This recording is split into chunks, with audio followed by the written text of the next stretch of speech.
বাংলাদেশি পাসপোর্টে ইসরায়েল ব্যতীত শর্ত পুনর্বহাল করার সিদ্ধান্তের খবর প্রচার করেছে ইসরায়েলের গণমাধ্যম টাইমস অফ ইসরায়েল। এর আগে ফিলিস্তিনের অবরুদ্ধ গাজায় বর্বরতার প্রতিবাদে বাংলাদেশে হওয়া বিক্ষোভ কর্মসূচির খবর প্রকাশ করেছিল সংবাদ মাধ্যমটি। রোববার ১৩ এপ্রিল সংবাদ মাধ্যমটির এক প্রতিবেদনে বলা হয়, বাংলাদেশি পাসপোর্টে ইসরায়েল ব্যতীত লেখাটি পুনর্স্থাপন করেছে। এর ফলে দেশটির নাগরিকরা যাতে ইসরায়েল ভ্রমণ করতে না পারে তা নিশ্চিত করা হয়েছে। ইসরায়েলকে স্বীকৃতি না দেওয়া মুসলমান প্রধান দেশ বাংলাদেশের জন্য এটি একটি স্পর্শকাতর ইস্যু। প্রতিবেদনে উল্লেখ করা হয়, ইসরায়েল ছাড়া অন্য সব দেশে বৈধ এ কথাটি দেশের পাসপোর্টে কয়েক দশক ধরে ছিল।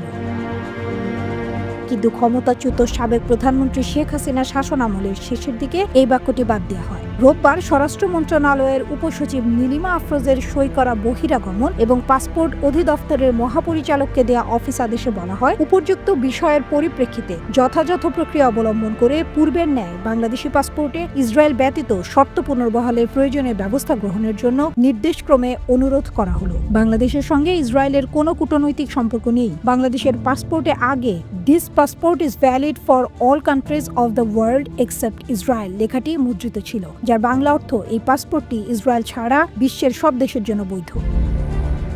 আওয়ামী লীগ সরকারের আমলে গত ২০২১ সালের মে মাসে আন্তর্জাতিক মান রক্ষার্থে বাংলাদেশে পাসপোর্ট থেকে এই লেখাটি অপসারণ করা হয়। তবে বাংলাদেশিরা এখনও পাসপোর্ট ব্যবহার করে ইসরায়েল ভ্রমণ করতে পারেন না। এর আগে শনিবার ঢাকায় ফিলিস্তিনে ইসরায়েলি বাহিনী নারকীয় হামলার প্রতিবাদে হওয়ার বিক্ষোভ নিয়ে খবর প্রকাশ করে টাইমস অফ ইসরায়েল। সংবাদ মাধ্যমটির প্রতিবেদনে বলা হয়, ঢাকা বিশ্ববিদ্যালয় এলাকা সোহরাওয়ার্দী উদ্যানে প্রায় ১ লাখ বিক্ষোভকারী জড়ো হয়। শত শত ফিলিস্তিনি পতাকা নিয়ে তারা "ফ্রি ফ্রি ফিলিস্তিন" স্লোগান দেন। প্রতিবেদনে আরও বলা হয়, বিক্ষোভকারীদের অনেকে প্রধানমন্ত্রী বেনিয়ামিন নেতানিয়াহুর পাশাপাশি ইসরায়েলকে সহায়তার অভিযোগে মার্কিন প্রেসিডেন্ট ডোনাল্ড ট্রাম্প ও ভারতের প্রধানমন্ত্রী নরেন্দ্র মোদীর ছবিতে জুতা দিয়ে আঘাত করে।